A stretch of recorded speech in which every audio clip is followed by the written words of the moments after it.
Was it? That was not that scary, right? It's not that scary. Thank you. You did really, really good. One of the first things she told me she wanted to do when I met her, she just didn't. Is to be on a podcast? Yeah. Shut up the first time. Namaste, yogis. This is Adrienne. And Mia. Welcome to How Yoga Changed My Life, a podcast.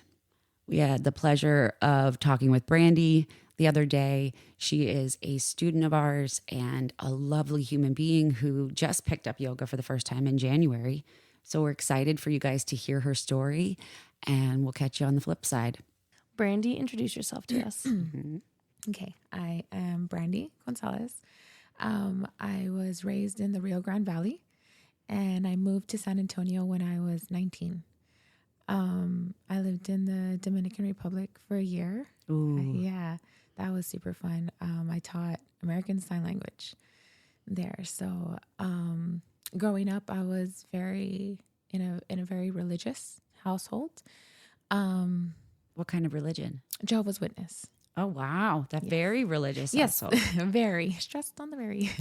But yeah, so growing up, I'm a very good rule follower of what, that was my faith. That was what I believed in. That was my life. So that's all I knew.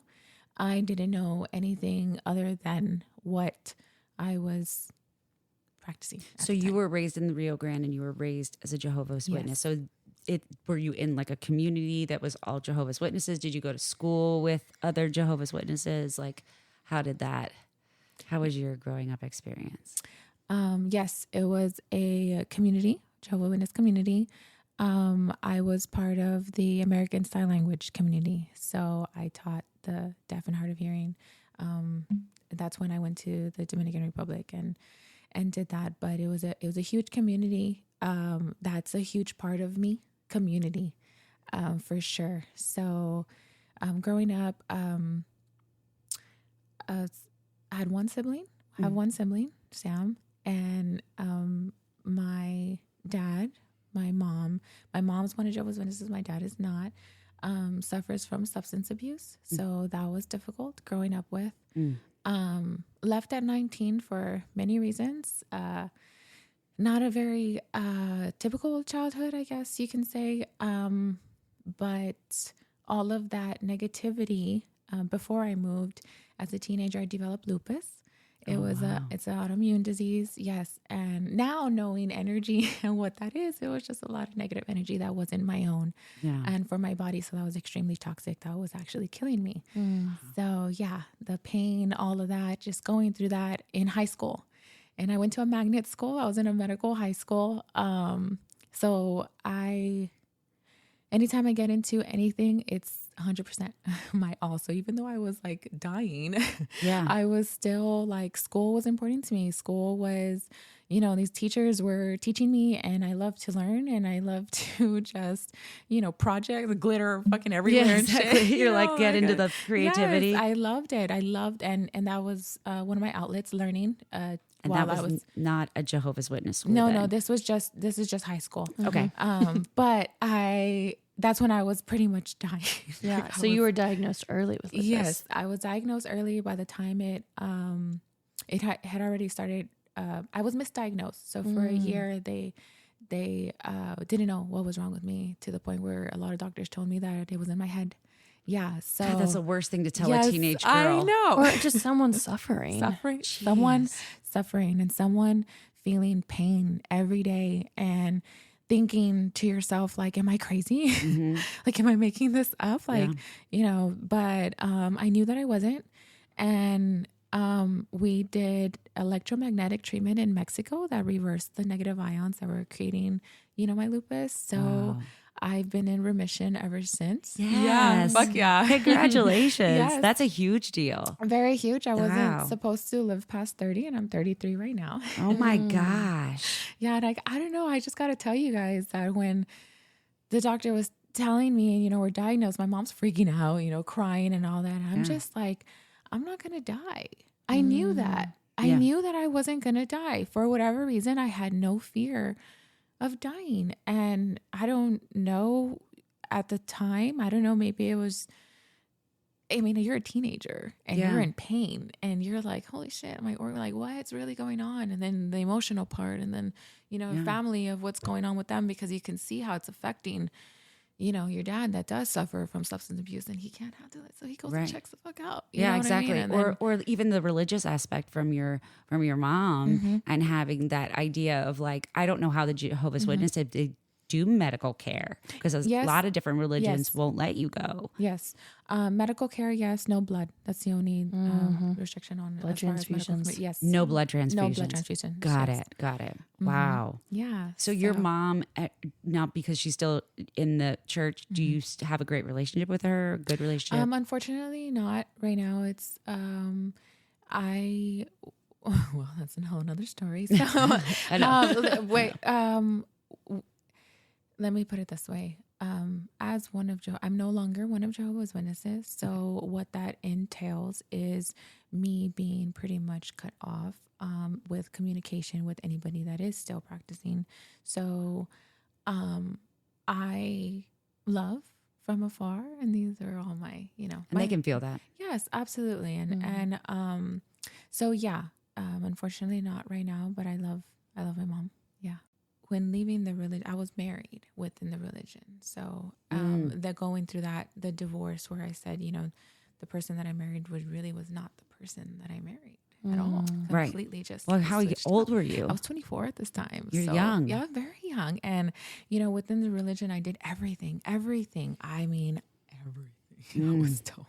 Yeah. So they told me to do that in order to be happy. And I married somebody that was on paper everything that they told me that I needed in a husband. And then we got married, and it was not that situation. Something else. It wasn't light and day. So I refused to stay.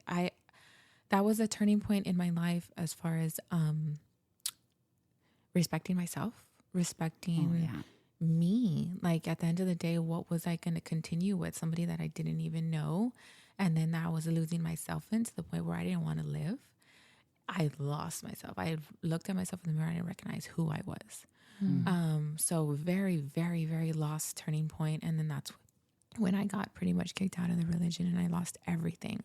Wow. So that from then on, it's just been this journey of just figuring out who the fuck I am. I can't even imagine like having to be having people for no good reason besides what someone told them to separate from blood, from family. For sure. Like, that is heartbreaking. Yes, it is. It's also a religion with their faith. It is faith at the end of the day. A decision within oneself due to the amount of faith that they have in whatever the fuck that is. That's crazy. So respect for faith. Yeah. Because I have to in order to show love for all and for myself. Definitely. That's a really good point. I mean, you can't hold on to the negativity of it. Like you said earlier, there's a lot of negativity. So tell me about your first experience with yoga. Okay. So that's another story. Jen. All right, Jen, here it is. I lost my friend a year ago due to cancer. She started off as, I do eyelash extensions as part of my business.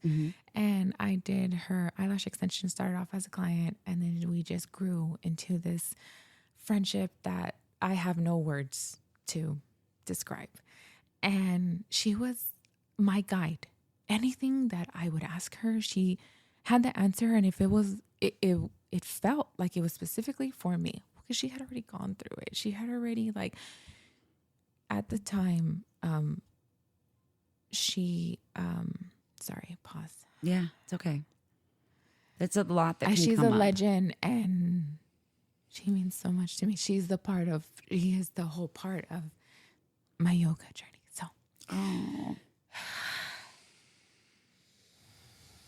It is. It's everything. I love breathing. I've been doing Ujjayi breath everywhere I go. Like, I don't give a fuck. Exactly. They told me that it's mine and that I can do it anywhere. So I'm doing it everywhere. You sounded like Darth Vader going through HEB. Yes, hell yeah, I am. What? Yeah, I got asked out the last time at HEB. So whatever I'm doing, Is my working. Ujjayi breath is working. Hell yeah. You don't need Bumble or any of that bullshit. You just go to the HEB. Just go to HEB. Be yourself doing Ujjayi. But yeah, so anyway, before she had battled cancer 3 times or twice already, and she fought it both times, and it was remarkable and it was incredible. So the 3rd time it came back, I was like, oh, this bitch got this. Even she was like, no, I got it. Mind you, I'm her eyelash tech still, so I know her. You see her every 2 weeks. Every 2 weeks, everything about all the bullshit in her life and everybody that's bringing it to her. And she's going through this, and she's going through cancer, and she's just trying, not even trying. She is living because she knows that tomorrow is not guaranteed. And she's taking in moments and being happy, drinking a beer at Beer Fest or like whatever the fuck this bitch was doing. She also did like so much more, but the simple things was what she was emphasizing, was just take a moment and you're alive. I don't have that guarantee tomorrow. And she impacted everybody that came into contact with her. And before she was dying, she was talking to me about then it was more healing of trauma. You know, she started getting to that in therapy and all that with her husband, Kyle. I know you were, but it was her husband at the time that was triggering her.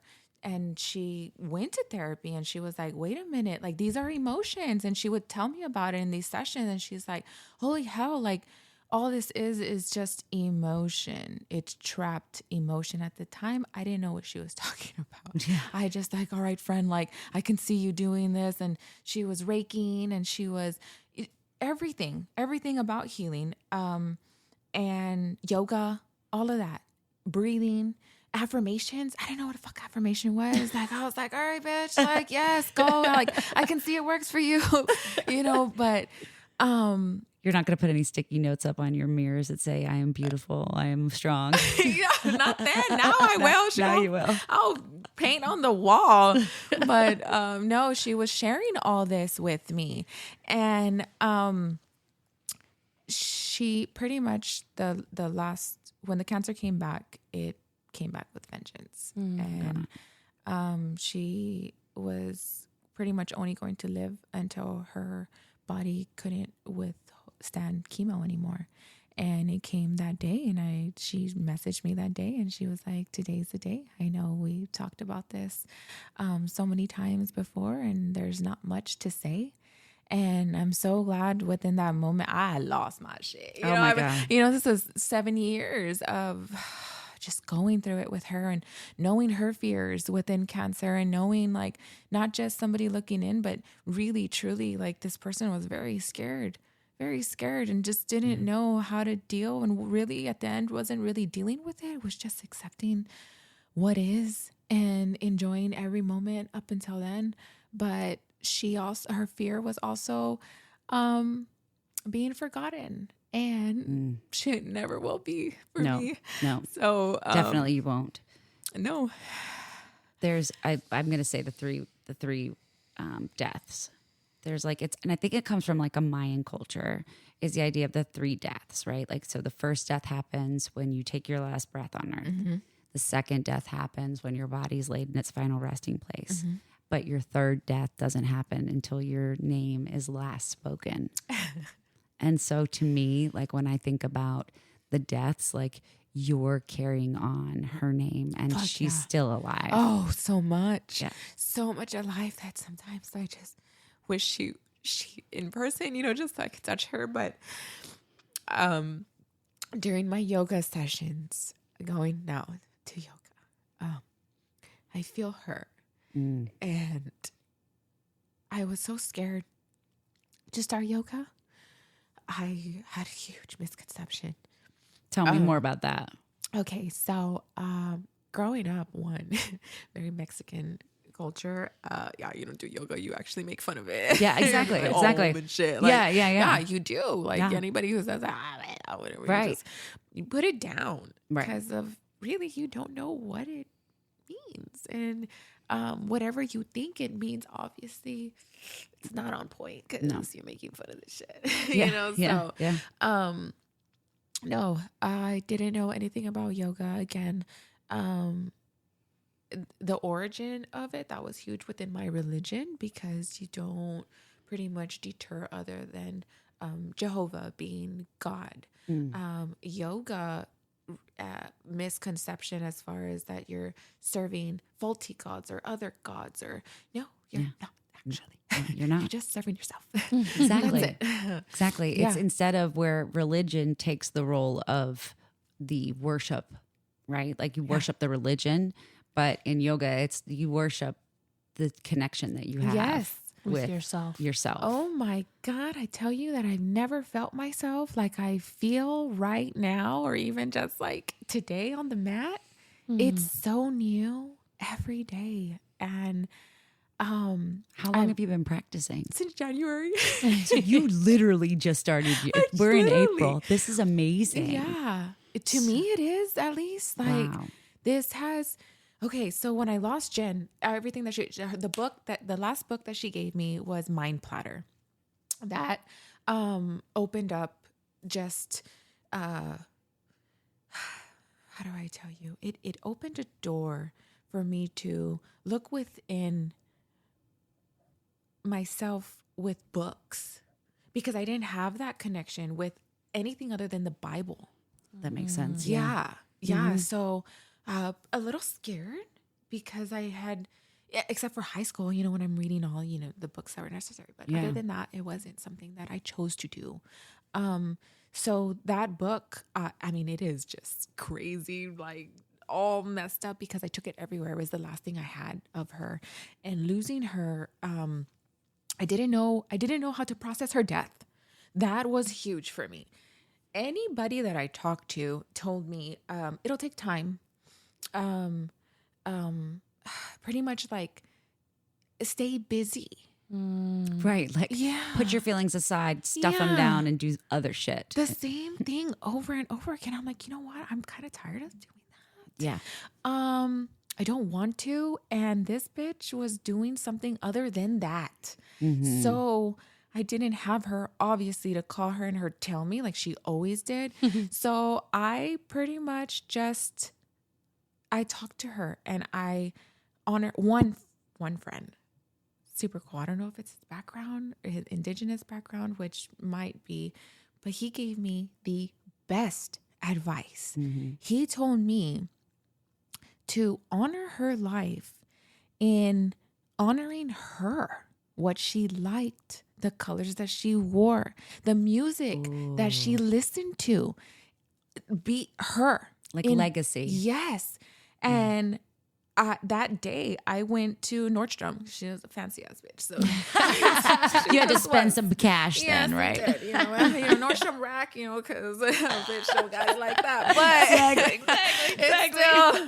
Gotta find the deals. Yes, absolutely. So I went in, and there was some shades, and they were blue, bright fucking blue. And I actually have a recording of her reading her magazine insert with those blue shades. And immediately, and not me at all, I was just very neutral. I didn't like colors. I'm very loud. So me wearing a color, I felt always like it was too much. Not anymore. Good. I'm glad. No. I could wear rainbow. I give a fuck. But anyway, she sorry. That's awesome though. I love it.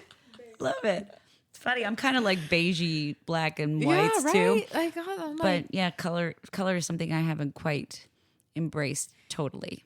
It was very uncomfortable. Yeah, it's weird. Very uncomfortable at first, but she did it. She was fucking wearing cheetah and shit. Like, she didn't, I don't know. This bitch is just, so I did.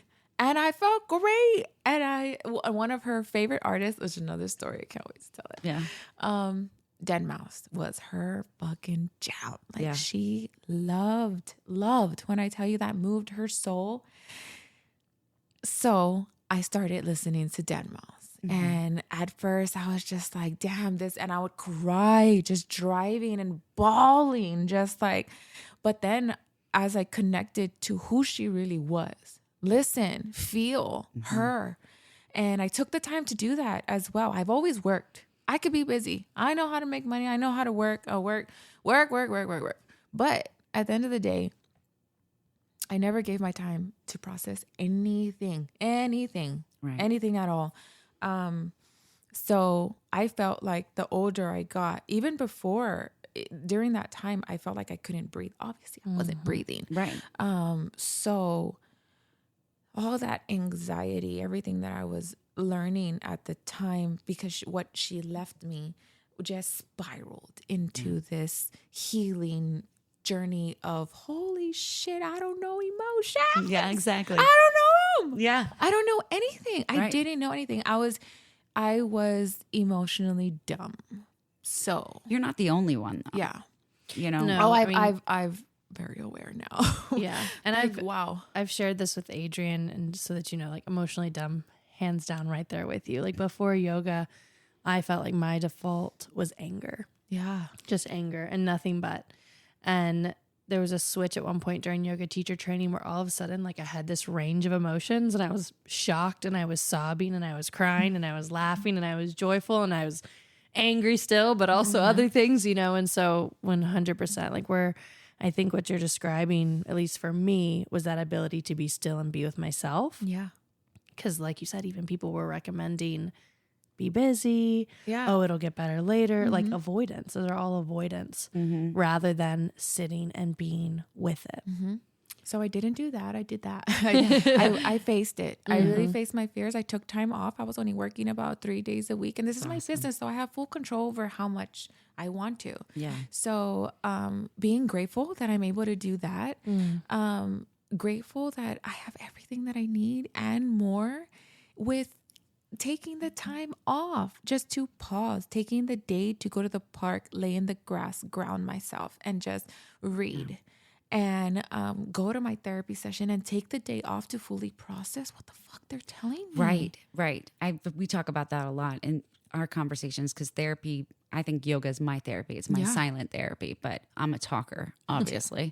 And, you know, I do You won't know. say. Exactly. You know that talk therapy is important. I know talk therapy is important. But I also think that, like, you know, finding the right person to have those conversations with, and then Absolutely. taking the time for yourself Yeah. to process said therapy session. Yes. So obviously you only started doing yoga a couple months ago. What was it about that first class or about that experience that brought you back and kept you in yoga? So that first experience, it was very scary. I had been, since she passed, it was a year. So that was pretty much like, okay, this is a year, still honoring this bitch in everything that I do. So honoring her, this was me honoring her as well, like 360 coming together. I still need to skydive. That's something else, you know, on my list to do for her. Nice. But I faced the fear of going alone because I wanted somebody to go with me, and that wasn't happening. So I just decided to go by myself, and I had to pretty much create a shield around me of like, you are honoring your friend right now. So do not give a fuck about anything of who is watching. I do yoga with my eyes closed. I don't know if it's because I started doing it like that in the beginning, but I feel safe. I feel safe. Barely am I open my eyes like now, which I'm is the same cool. way. I'm the same way though. Okay, yeah. cool. Yeah. Again, I don't know anything. I'm learning as I go, but this is just a few months. So like all the, It's amazing. yeah. So, but I am just again, anything that I'm learning about, I like to know the why of the why of the why of the why, you know, just so that I know myself. This whole journey is to know myself. So if I'm doing something, I gotta know. And then if I'm seeing that how it's affecting me, I have to know why. What the fuck? I mean, in sessions, I've even left the room gone to the other room, the breathe room, and just screamed and started crying and been like talking to my friend, like, bitch, like, it's hard out here without you. You know, I miss you. And I'm talking to her and I'm echoing him. So I'm hearing her, but it's like, yoga? The fuck? Exactly. Okay, yoga. Okay, yoga. Exactly. Okay, yoga. Here we are. Yoga. It is so mind-boggling, right? Because if you think about it, it's basic, fundamental things that we do that people laugh about, joke about, make fun of, right? I made fun of it. The people on TV back in the 70s and 80s that used to do it, they were fucking weirdos. Yeah. You know, they looked weird. They said weird things, you know, lion's breath and all these crazy ways of chanting and mantras. But it's all basic. It's all basic. It's It's all just basic. movement and Yeah. it's breath. So when you first went to your first yoga class alone, how did you get yourself back for the second one? Oh, the feeling it gave me, I wanted to go back. Simply. It was just a lift. It was so uplifting for me that going back wasn't even a question. I did the 15 days. It was a promo at a yoga studio. And I went every single day and it was cold. I remember it was even, we had a snow day. I was like, I'm going. I'm getting my 15 days worth. Because it's just not, cheap. It's not so cheap. if I'm going to invest in something, I really want to see what the fuck. Yeah. So embody it for what it is, what they're telling you. And, everything that the instructors are telling me to do, they're literally telling me, just surrender to my voice. What I'm telling you to do. Right hand, left hand, whatever the fuck. And if it hurts, just breathe through it. Your body is more than capable of holding yourself up for a period of time. It's just in your mind and it's just pain. Well, guess what? I lived with pain for a lot of years. exactly. That to me, I had to block it out in order to be even functional. So when they're telling me this, I'm like, okay, easy. It hurts. Fuck yeah, it hurts. Yeah, To the exactly. point where my legs are shaking, but y'all are telling me I can do it. So I'm doing it. And then I'm actually doing it. So that was huge for me. Going back to fitness, because after my divorce, That's what I was just about to ask you about. So I'm glad you just brought that up. So after Cool. your divorce, fitness, go. after my divorce, CrossFit and boxing, and I was mad as fuck, and Yeah, I just wanted exactly. to and I felt so good doing it.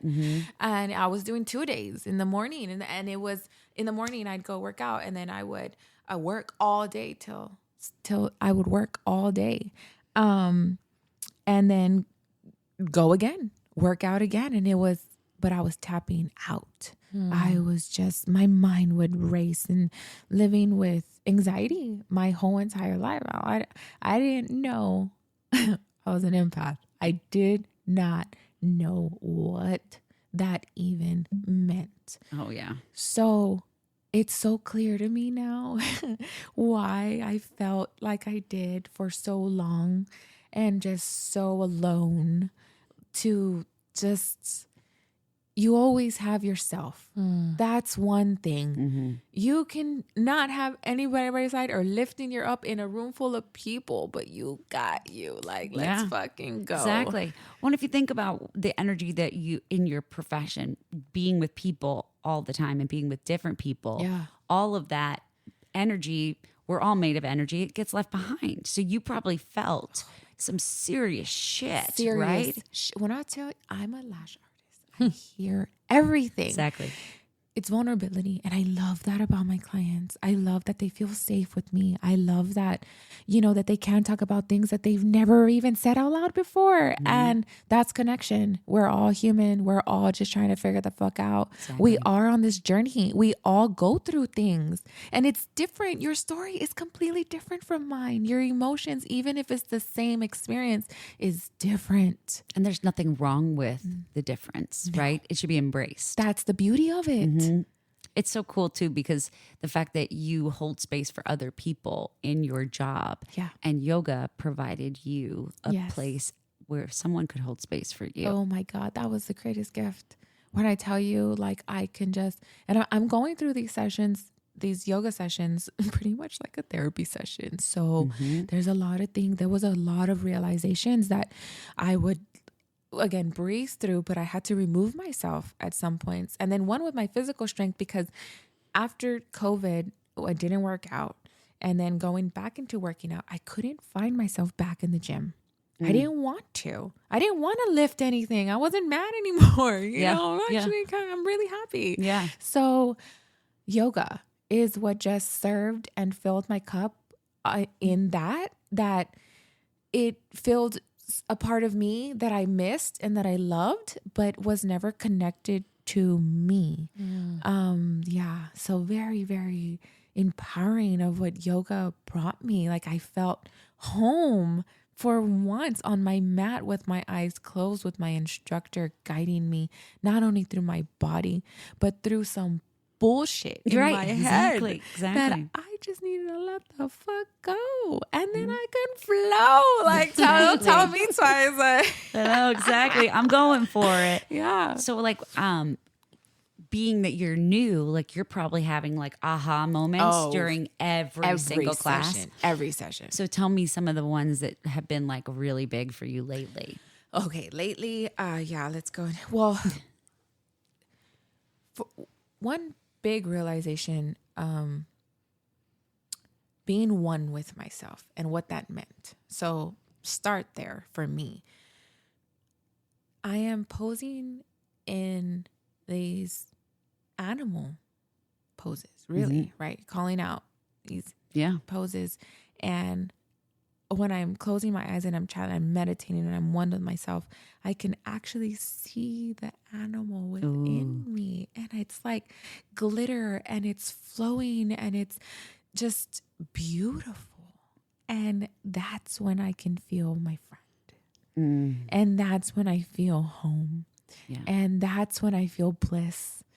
And I just, that moment for me, those moments for me are precious because they're everything that I've gone through all year in healing, all this emotional, everything that my friend was telling me that, you know, from childhood trauma, I'm literally slaying these emotional dragons that have been eating me up inside. And I'm going into the rooms of these dark, dark places and I'm just slaying them. That's awesome. And I'm on the mat and I'm a fucking warrior. And let's just, I'm fucking Mulan and shit sometimes, you know, like, let's go. Like, no, these emotions don't serve me. We got to kill them. And how are we going to kill them? We have to fucking face them. And how we face them, go back to that moment.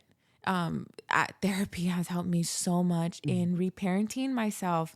Mom and dad, love you, but goddamn. We don't come with, I mean, let's be honest. I have 2 children and like, I should be like, it's scary. Yeah. You don't get a handbook. You have no fucking clue what you're doing. And each kid is different. Yes. So like I hats off to anybody who has a child and tries. And I'm fully aware of that. I've even told my dad and come to him and talk to him like, hey, I'm not talking to you as your daughter. I'm just talking to you as your friend. Lupe, like just I've had to talk to him like that because we are one. We are all one, regardless if you're a parent, like your children, like we're all equal. Yes. You're on your journey at whatever time that you had me, but I'm also on mine as well. Yes. So the respect has to be there on whatever level you are on this journey. Love is what conquers all. And really, if there's no love shown in your actions, I'm very logical, so my books have really helped me create equations for myself to reel myself back in and ground me. So yeah, if my actions don't match my words, if my words don't match my actions, then I'm either lying to myself or I'm lying to that person. So then I have to always come back and check, well, then what the fuck are my intentions? And if my intentions are in alignment with how I feel, then there's something off. Go back and figure whatever emotional tie I have to whatever's triggering me needs to be gone because it doesn't serve me at the end of the day. I will keep being there over and over and over again until I say, oh shit, the problem isn't them. The problem is me. Yeah. Nobody makes you feel this. I'm feeling this. Big win. That's Big it's a win. big win. Yeah. When you can recognize, like, and I tell my teenage girls this all the time because it's always about the world is ending and everything's horrible and everyone's doing this to me. Yeah. It's like, Yes. no, bitch. No. You're doing it to yourself. Doing it to yourself. But you even said that your friend was very big into the simple things. Very. And what you just told me, your aha moments, is the simple moments on your mat. Yes. Right. And there's points where I'm crying, realizing shit. I'm seeing people for who they are. And it's an awakening. It's literally like a blow to the chest. It's a blow to the chest because I'm going and reprogramming my brain. And then I have Joe Dispenza out there. He's teaching me that it's just energy. That's it. Emotions are energy, and emotions within yourself, like that is energy as well. So it can't be created or destroyed, just pretty much transformed. So if you can't transform your energy, then you're stuck. And that's negative. That's toxic. So I've learned that my anxiety really isn't anxiety of that it's coming from nowhere. It's me telling myself, hey, hello, don't do that. Like it's telling me to be my higher self and not succumb to an emotion that is either mine or somebody else's. And if it's somebody else's, that's not my responsibility. Get the fuck out of my body, right? Get the fuck out of my body. Yes, absolutely. There's such a thing as anxiety and excitement in energy ride the same wavelength, the same frequency. So you can easily go from anxiety to happiness, excitement, or vice versa. But it's a choice. Yeah. You know, and they say that your brain takes like 90 seconds to process fully a feeling. I believe I'm not a scientist or a doctor, so I have no fucking clue really, but that's what I read on Google someplace. Yeah. So if you think about like how, if you can transfer that frequency from anxiety to excitement, I mean, I'm still working on that myself. Yeah. I feel that. So Brandy, what can other people learn from your story? Oh, damn. Just be yourself. And if you don't know yourself, learn about yourself. Whatever that is, whatever you are passionate about. And if you don't know the passion, whatever makes you happy. And if you don't know what makes you happy, go find it. Go try things. Go try things. I was very secluded my entire life. So even after getting out, I going to the simplest things really was very sheltered. So I didn't experience. So experiencing to me, even going to a first show or the Dead Mouse, when I went to his concert, that was the first time I had ever gone to something like that with the lights and the show and the people. And I'm like, oh my God. And I'm having a great time. And I am just enjoying the frequency, enjoying honoring my friend. That was really like a memorial to her this past time.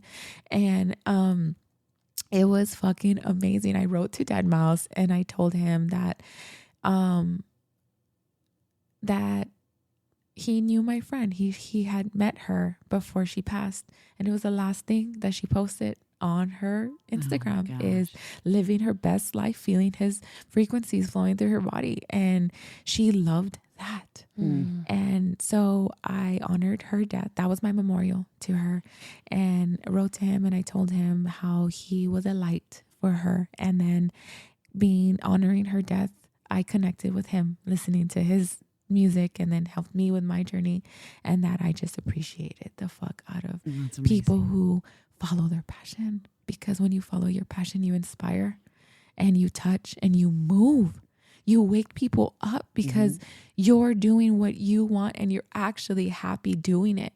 And then you see people that are happy that you're doing it. And that's what life's about, really. So we're just here to live.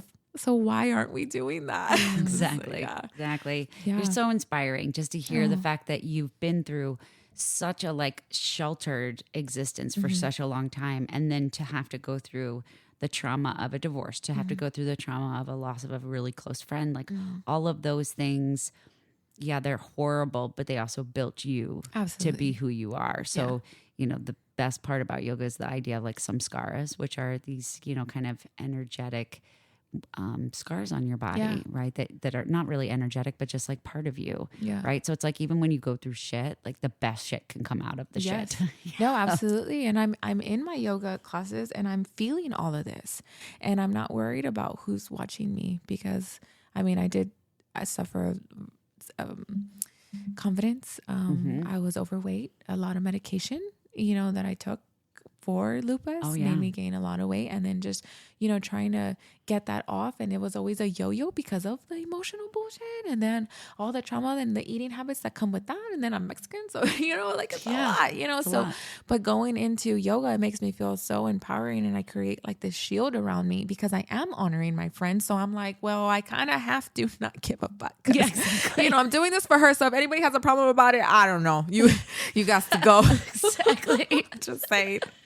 But it was very important for me not to disrespect the practice because I am coming into this new, not knowing anything. So if my instructor's like a cue, like, okay, now you're allowed to do this or express this, I get that chance to fucking okay, because I'm happy, and dance is such a huge part of my life. I've always created this safe space within myself, and I'm in my brain dancing. That's what's gotten me through everything. When I'm dancing with my friends,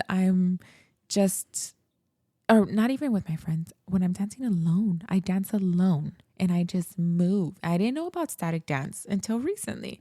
A friend of mine is actually having a static dance. I'll invite you guys. I'll send you the information. Oh my It's God, that's super like fun. so. That's like totally. I love a static freaks dance. the fuck me out. That Really? fucking freaks me out. Yeah, I love it. Okay, we're going. Yeah.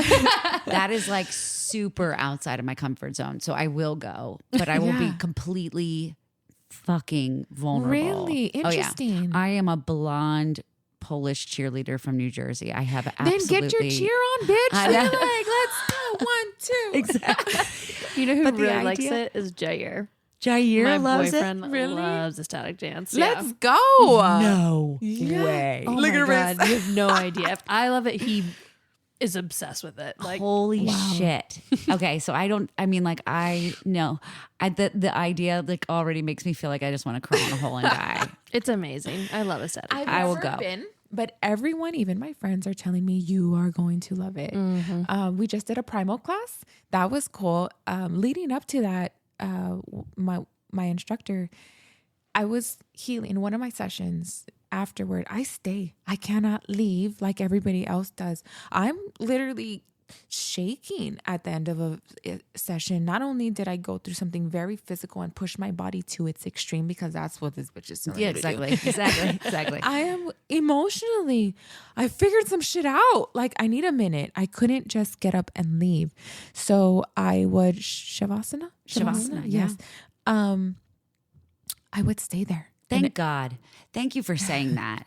Because that is one thing. I love it. No, I love her. Seriously, because most people avoid Shavasana. Yeah. Most people, like my best friend Sarah, I know you're fucking listening. You, for years, avoided Shavasana. She would have an excuse. I got to get out of here early. I got to leave early. Yeah. Right. But the fact that you gave yourself permission to stay longer. Yeah. Because I always tell my students that I'm like, just stay. I'm not rushing you. Yeah. Like you can stay here as long as you want. The next class starts in a half an hour. We'll kick you out then. Nobody stays. No. So I was alone in the studio, and at one point I opened my eyes and I started dancing, and I was like, holy shit, this is me in my brain, but now like for real? What? Yes, I exactly. mean, what? That was such a huge like reality point for me, where I was like, oh my God, like I'm alive. Yeah. I was no longer in my brain dancing, and I'm doing whatever static dance is. It was just moving, however, but I'm doing these yoga classes and I'm flowing because I dance. That's what I do. I move. It's just in me. I'm constantly listening to something. I'm constantly just feeling even the energy within the room, and that moves me. Like I am who I am.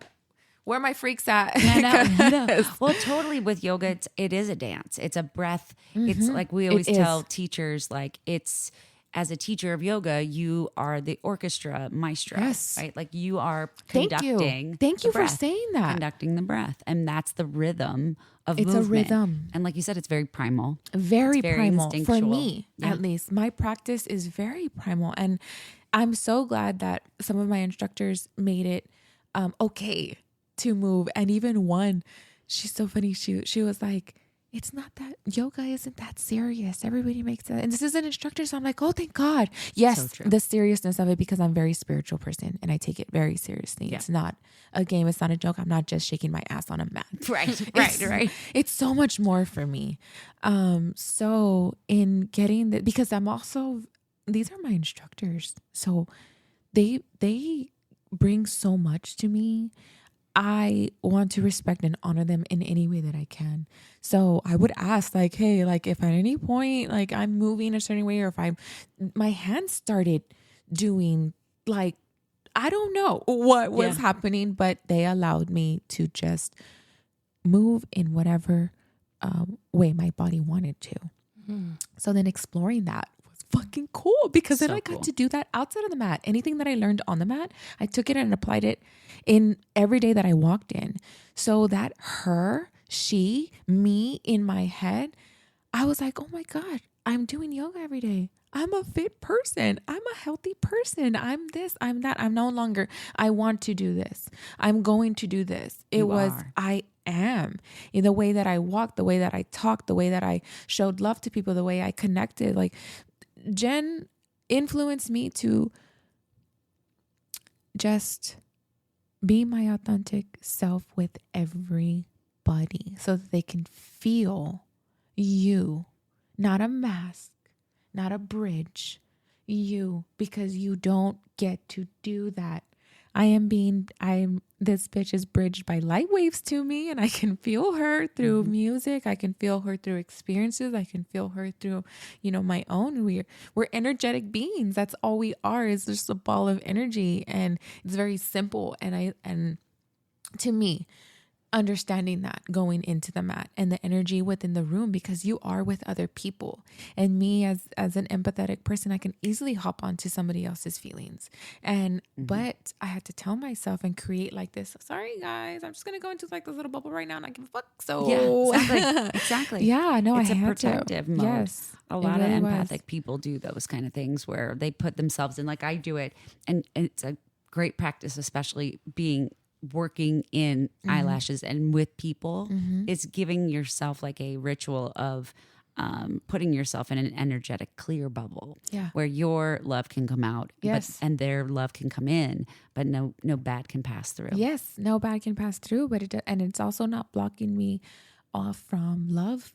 It's still very open, but it's a shield within anything that I told myself the other day I was driving. I was like, I am diagnosing myself today with being allergic to negative energy. I love that. I'm allergic to negative I'm energy. allergic to negative energy. I will what? That I can't anymore. I'm sorry. Like I did it for so long that now I'm like, oh, sorry, that's not mine. Like deal with your shit. I'm sorry. I love you. And it won't because I have to, my intention always with the person. So if I'm feeling anything you're feeling, I'm like, I didn't want to feel that, but I do. So just keep going. It's okay, because they're going to feel you and where you're at. Now, if you start acting any type of way based off of their emotions, that's not yours. So that's not being authentic. Right. So get it the fuck together, bitch. And be yourself. Good. Yeah. That's such good advice. It's such good life advice. And it's so neat to hear that your story came from someone who left this world, left this planet, and is still with you energetically. And you'll carry her name on forever. Forever. And it's just nice to know that like yoga for you really kind of gave you back yourself. Yes. Yep. In connection with everything, with connection in all. Because again, we are all just trying to figure it the fuck out, and we are a network, and we are an extension of each other. So why not just be vulnerable and talk about this shit? Exactly. Yeah. I love that you said earlier too about the masks. Yeah. I'm tired of fucking masks. No, why? Don't put a fucking mask on. Why? Just be your fucking self. Be your fucking self. I'm done, she said. Drop mic. Exactly. So where can people find you? I'm on Instagram. KQWEENB. A little weird, a little funky. That's me. Yeah. And then my business is Beautified Studios. Yeah. So, Awesome. yeah, I love beautifying women and empowering them. And then the messages that I get after are like, bitch, I'm a bad bitch. Exactly. Like, yes, let's go. That's what it's about. And Yep. my brand is not to give you anything that's not yours. I enhance what you already have. So I love giving them what they already have. It's just enhanced. So that for me is, huge. Beautify. Yes, beautified studios. And I also instruct. So I have students and teaching them. I also incorporated this last class that I had, my student, I said, you know what? I am not going to do the same thing that I've done. And I didn't know. I was scared going into it. I was like, you know what? No, we're going to yoga. And we did. And oh my God, like it helped her so much. When I tell you, like she picked it up faster than any student I've ever had just because of the flow, the breath, the moment. She doesn't breathe. She gets into her emotions and stuck. Well, what we're creating, we have a tool. It's in our mind and we have to actually move that energy to this tool, to the face. So it's really important that you are, that you're here, not holding your breath, not breathing, second guessing yourself, because then it's not going to be good. So yeah, I was just so excited to, again, what I'm learning on the mat, just take everything into my everyday life of being I'm so grateful to be where I'm at. I'm just meeting amazing people. You guys are fucking awesome. I told y'all that in that yoga class when I met you, I'm doing back bends to y'all. I'm like, holy shit, these bitches got some positive ass energy because I'm doing some bends. This one, Justine's doing a mermaid. I see her face right at the end of the class. We're like, bitch, we were mermaids. Well, I bet you we will be seeing you at some point being a yoga teacher because I can feel your passion for this. And I know that you're going to give the gift of yoga to so many people. Absolutely. I just started it, but the passion that I feel for it is me in every way. Definitely primal is going to be, but I like the intensity and I like the spirituality of vinyasa and flow. So like primal vinyasa, primal flow. I don't know if that's a thing, but we're going to make it one. There you go. You can make it whatever you want to make it. Yes. People will come to you for sure. Absolutely. Thank you so much for sharing your authentic self with us, with the podcast, with our listeners. Thank you. It really comes through when you shine. Thank you. That was awesome. I appreciate you guys. We appreciate you. Thank you for being here with me. Yay! Adrienne, that interview for me was so insightful. I've known Brandy for a little bit of time, probably the same amount of time that she's been practicing yoga. It's been very brief, but getting to know her was amazing. Like her ability to open up and share so much was amazing for me. Yeah. I mean, it was really crazy to hear her talk about, her growing up years, the abuse that she went through, the lack of family that she has now because she had to leave the church, she had to leave her religion. It makes me sad, but then it also makes me so impressed that she has this inner drive and ability to overcome so much. And the fact that like she didn't know anything about yoga, but just had a client that was close to it that she enjoyed talking to, a friend of hers, that after she passed, she wanted to embody the things that were beautiful about her and keep her alive, her memory alive.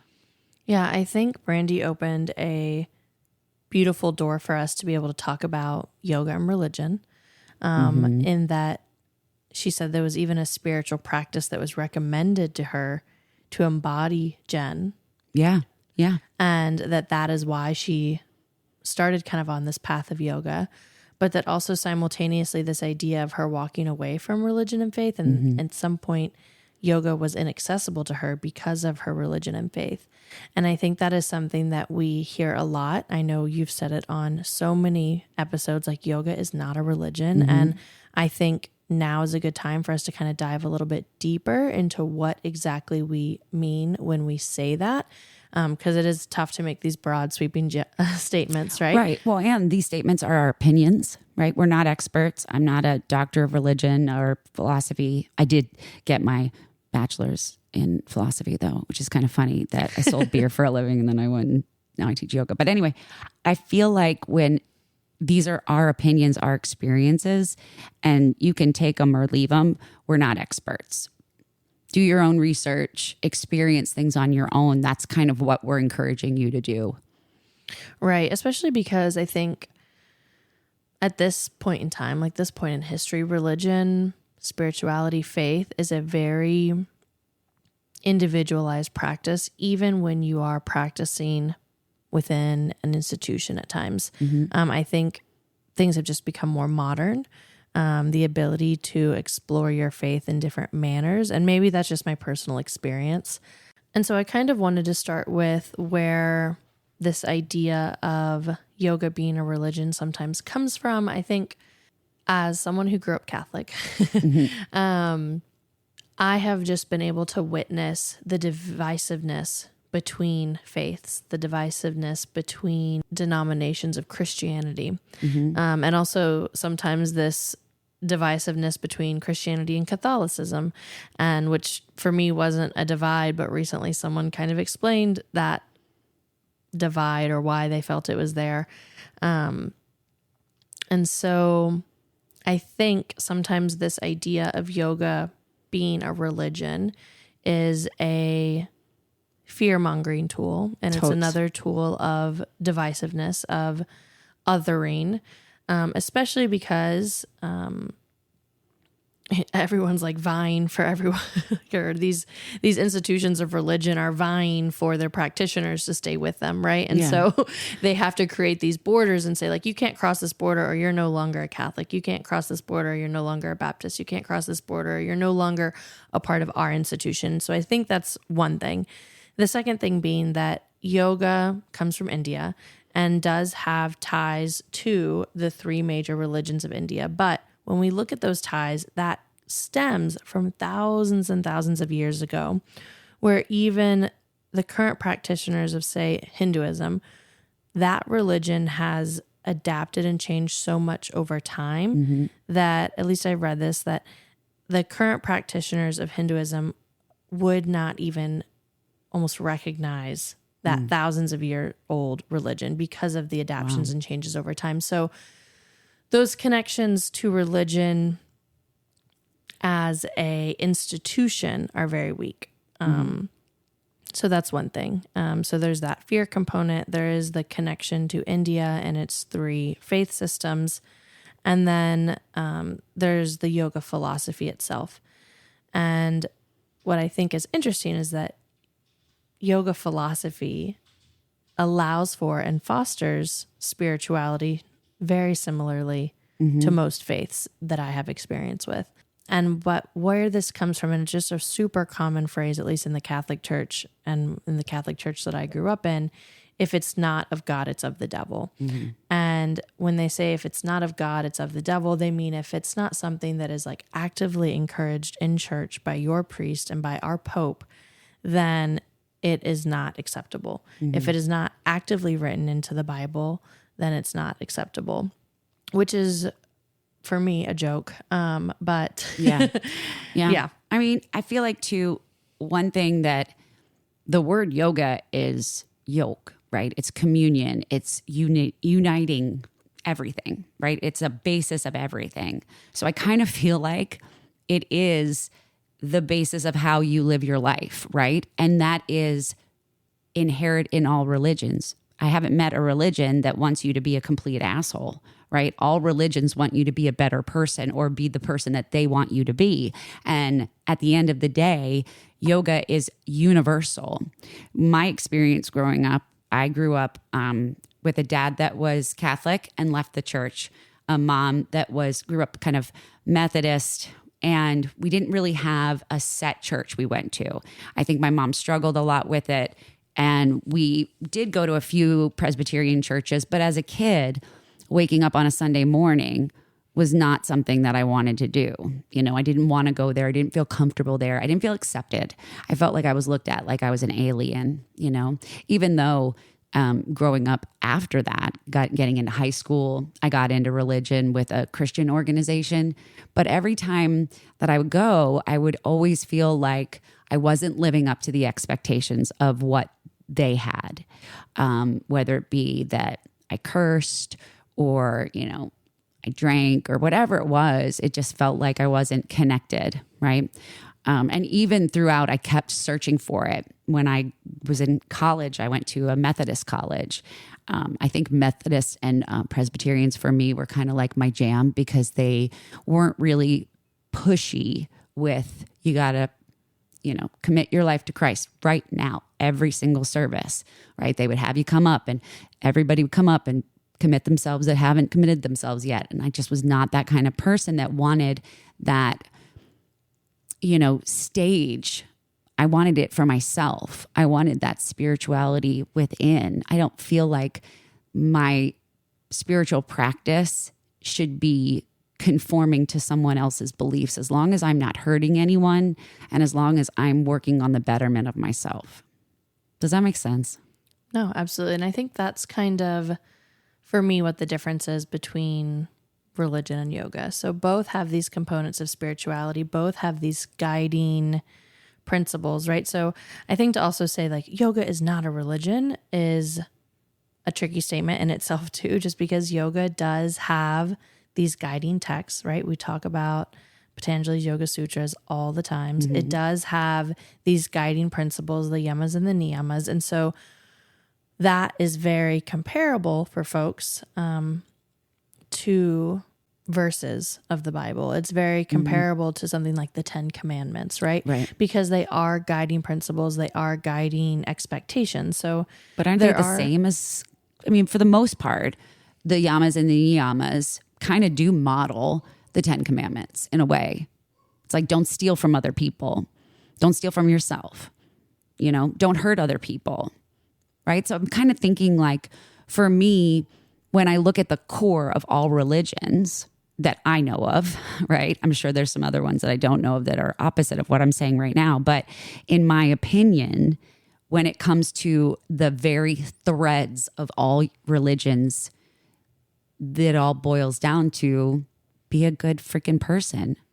And that's what I'm saying. I think though, like yoga has that. And so that's why it's easy for people to say yoga is a religion. The difference is I think that yoga does not have an active worship component in the way that it's most frequently practiced. And additionally, for me, in the Catholic Church, I was expected to give everything over to God, right? I was expected for God to carry me through my toughest moments, for the church to carry me through my toughest moments.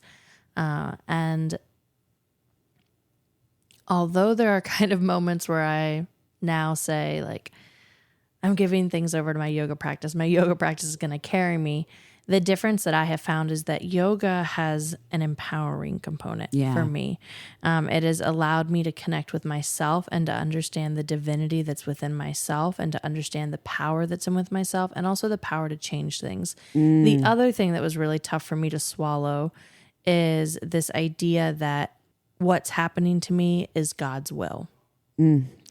Or that what's happening is because of how I'm living my life. So especially when you look historically at Christianity and its ties to capitalism, like you are poor because you were not a good Christian. Right. You are rich because you're a good Christian, and that is how God is rewarding you or serving you penance, like in the moment. And so that is something that I think is just was once I started to recognize those threads of Catholicism, I wasn't really on board. Yeah. Especially when you think about what's happening to you is the will of God. I really struggle with that when it comes to abuse.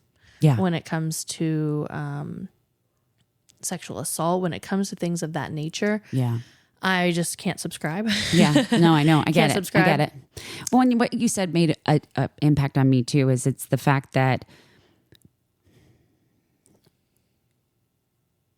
the idea that religion pulls you out and puts you in a position where you have to conform or you aren't empowered to take care of yourself, right? It's like, just give it all to us and pray and serve and everything will be okay. Right. And I think also like you said, it requires you to conform. I was told very early on in my life, like you made the statement of, I've never met a religion that wants you to be an asshole. And it seems like all of our threads are interconnected and all of our expectations are interconnected.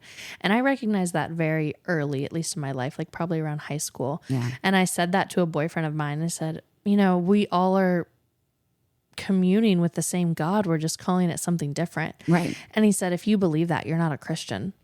And I Are you said, serious? Yeah. And I said, then I'm not a Christian. I don't care. Oh my gosh. I mean, immediately seriously. said that. And that's the thing is those black and white lines and those borders are kind of what I'm talking about. Like soon as you cross this border, you are no longer a part of our faith. And I think there's this othering of like, we are right. And we're the only ones going to heaven. And we are the only ones who can tell you what to do. It's a power component. It's a control component, which I struggle to subscribe to. Yeah. Versus yoga, for me, does not have that control component. There are these guiding principles of expectations, right? And more so, this is how you're going to alleviate suffering, right? You say it all the time. Yeah. These guiding principles aren't saying if you do this, you're right. And if you don't do this, you're wrong. It's more so if you do this, things might be easier. Yeah. Try it might out. get better. Yeah. It might get better. And if it doesn't, try it again. If it doesn't, try it again. Try something different, you know? And there's nothing that says, hey, if you don't practice ahimsa today, you're going to hell. Or hey, if you don't practice satya today, you can't ever come back to this yoga studio, or you can't come back to your yoga practice. There's a recognition that it's a practice and that you're ever evolving and things are ever changing, and that you are going to get things wrong sometimes, and that's okay. Yeah. And I just like that nowhere in yoga does it say, oh, and by the way, you have to believe in this one God. Right. Or you have to believe in this one faith. I can practice yoga and they will not be upset if I'm a Catholic. Right. Versus I had the opposite. Right. If I was Catholic, I had people tell me, I mean, there was someone who told me I wasn't a Christian. There was someone who, you know, told me I can't practice yoga, that I can't read certain books. Like all of a sudden I am no longer a Catholic if I'm reading Harry Potter. Get off my ass. Like, I'm sorry. I literally just couldn't. I know. I mean, that's the difference for I me. respect religions. Let me put it this way. Like, we both have a high regard for religion. We understand You the have need. a high regard for religion. I do have you may not. I have a high regard for religion because one of the primary kind of, you know, needs of a human is connection. And so religion connects people together. So it's the same thing as like a book club connects people together, right? A game night connects people, a tennis club, all of those connections you can have with people. Yoga is another connection to people, but it's also a connection to whatever is inside of you. Because we can spend our entire lives walking around handing our souls to a church, right? Or a denomination. But at the end of the day, they're not making decisions for you. You still have to make the decisions in your life. You still have to uphold. You still have to uphold yourself. And when confinements or restrictions, I should say, when restrictions are put on you from a governing body, right? A religion, it makes you feel like shit.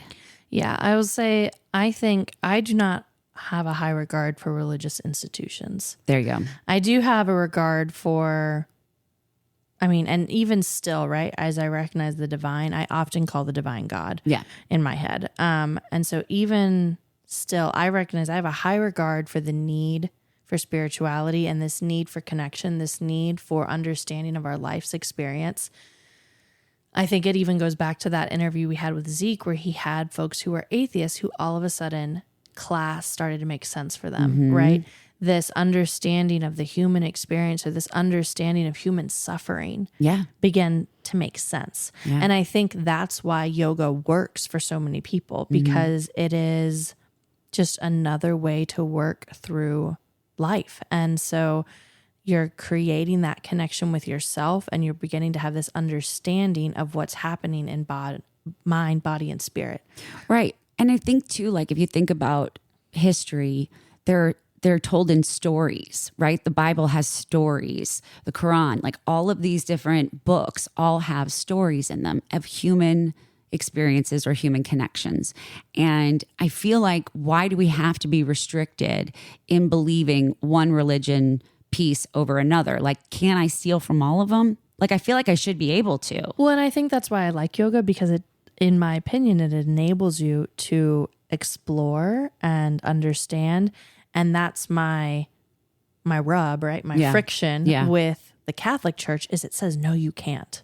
Yeah. It says, no, you can't. If you do that, you're going to hell. If you do that, you're not a Catholic. If you do that, you're challenging what we have told you here in the Catholic Church. Yeah. And so I think that is why yoga is seen as such a threat to religious institutions. That is why it is othered by religious institutions, especially here in America, especially in the West that is, Christian dominated, because it is empowering and it tells you don't have to believe in what the Catholic Church is telling you per se. Right. And so, and especially in the Catholic Church, there's this belief that my connection to God comes through the church. Yes. My connection to God comes through confessing and confiding in a priest. It comes through what the Pope, the bully pulpit. What does that mean? The mouthpiece, like the mouthpiece of God. So that's my connection, is through my church, through my priest, and through our Pope. Versus in yoga, the connection is through me, which is funny because I feel like in both, maybe not, maybe it doesn't say it. I think I've internalized it so much in yoga. Yoga tells us that each of us has the divine spirit within us. Yeah. Connection to source. And in my mind, I want to say the Catholic Church says the same, but then when I really sat and thought about it, it says, no, you're a sinner. Yeah. So maybe it doesn't tell me that. But so that's the difference, is yoga in comparison says you have divinity within you. You have to recognize that and honor that and move through that. Yeah. And so the connection to God, according to yoga, is within myself. Right. It's within my ability to recognize it. It's within my ability to honor it. It's within my ability to radiate that and to live it. Right. If that makes sense. No, yeah. Well, even what you said about like the idea of original sin, right? That we're all born sinners. We're all born bad. So then something has to fix us. And I don't think yoga says that once. No, I've never heard yoga say like, oh, you were born like a shitty person. You're sinned. You're an awful person. It's like, to me, yoga's a tool. It is it's not a worship system. It's not a place where, you are worshiping something outside of yourself. You're actually worshiping within yourself and connecting. And it is that idea of like the primary need of people. Connection is one of them. And, if we cannot connect with ourselves, how can we connect with other people? Religions nowadays too, there's so many different branches and sects. And even if you go to a one church, the Baptist church in Chicago, and then you go to a Baptist church in Florida, they're different. And it's like the same thing with any of the religious sects. Every church you go to will feel different. Nowadays there's all these non-denominational churches that are huge, especially where we are in Texas. And my daughter loves her church. She loves to go there. And I encourage her to explore that relationship with God and her experiences as a teenager, because I would never restrict anyone in my life from exploring what they feel is important to their connection. Yeah. And so one thing also to clarify just before we close out is that when I make these statements, it's from my personal experience. And I said to Adrienne before we were recording, so I should say it again now, that it's silly to try to make a broad sweeping statement such as yoga is not a religion, or yoga is a religion, or Christians cannot practice yoga, or Jehovah's Witnesses don't believe yoga is good, right? We can't make these statements because there are so many thousands and millions of practitioners in each of those categories that I just mentioned, right? That we can't say every single person in circle 1 believes this, or every single person in circle 2 says this, because I know there's overlap. I know it's a Venn diagram, right? There are people who coexist right in the center that probably exist in multiple of these circles. I mean, it's funny that even as I do not go to a Catholic church and I do not practice actively, I just know so much about the Catholic faith, and it still influences my life. Right. I still would consider myself a Catholic before I would consider myself a Baptist. I would still consider myself a Catholic before any other denomination of Christianity. Right. I still consider, I filter between divine and God, but I also believe that there's one. You know what I mean? There's still so much of it that influences me. And so I'm somewhere in that overlay of circles in this Venn diagram. And so a lot of what I've shared today is from a personal experience. And I think that's how we all have to navigate. It is a personal experience, which can be a contentious thing to say. Exactly. Depending on who you ask, and maybe not. And I'd love to hear kind of maybe everyone's experience with religion and yoga, especially if you've had a positive one, because I know that it's easy for us to be marred by negative experiences and by the fear that we have felt or the fear that we've witnessed, or the folks who have come and said, well, my priest said this, or my faith leader said this, and I can't be here, or don't tell anyone I'm here, or I did not practice because my parents, you know what I mean? Right, so right. It's very easy for us, and we talk about it all the time, to remember the negative. And so if you've had a positive, I would love to hear that story. Totally. Because I know they exist. I've had people that I've worked with up in Chicago. I had a woman who was a devout Christian. I don't know what sect or religious, branch she was. But she early on in my yoga career said, "Oh, I will never practice yoga because it's something of the devil." And I said, "Okay, I understand."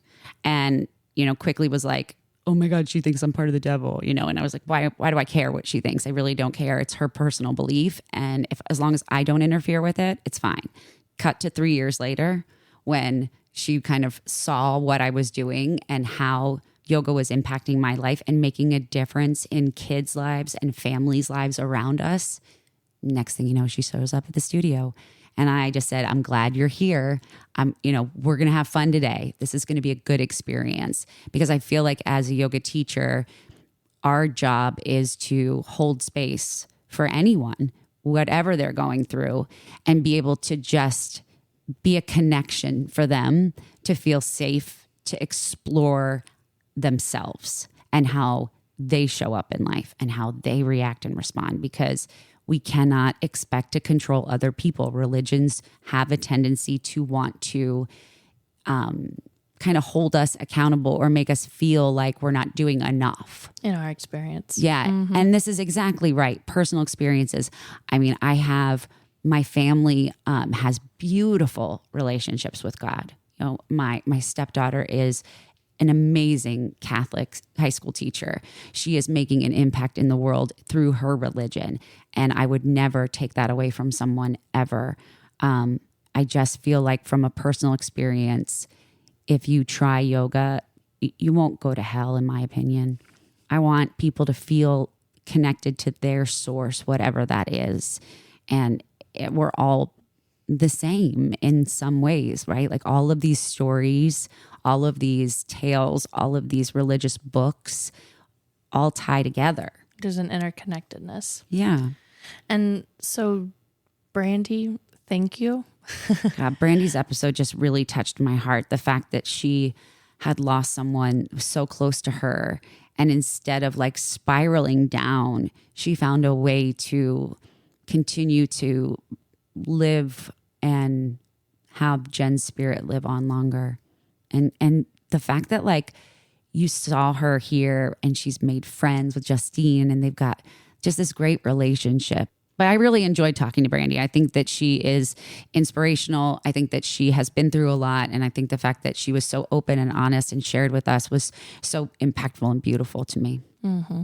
So thank you. Normally, I know we dive into a very specific component of history or philosophy, but Brandy, you just inspired us to kind of share even deeper about this connection between yoga and religion, and yoga and spirituality and interconnectedness, which I know you've experienced, and I appreciate you sharing with us and sharing with our listeners. So thank you. Yeah, I feel like this is going to be cool. I'd love to hear from our listeners. You can send us a email at yogachanged@gmail.com. You can also send us a DM. You can also send us an audio message through Instagram. So if you'd like to be on the podcast, send us a message or just a quick little voice memo. We would love to hear your little stories, your tidbits, your experiences with yoga. Thank you all so much. Bye, yogis.